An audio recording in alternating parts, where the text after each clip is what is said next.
म के भाउजू म चेते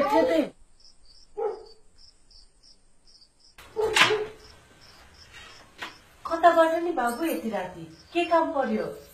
सुतिरहेको थिएँ कि भाउजू निन्द्रै परेन। अनि भाउजूको के छ खबर भनेर आएको नि। मेरो सब ठिक छ।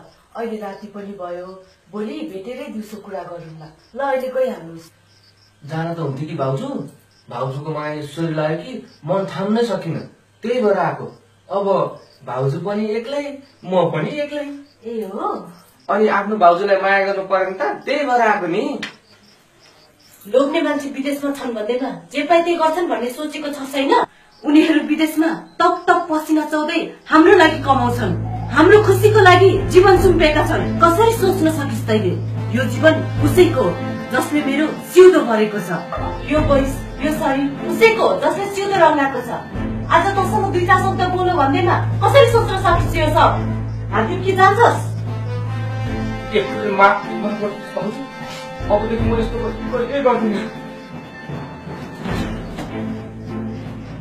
साला लोग्ने मान्छे विदेशमा छन् भन्दैमा जे पाए त्यही गर्छन् भन्ने सोच्छन्।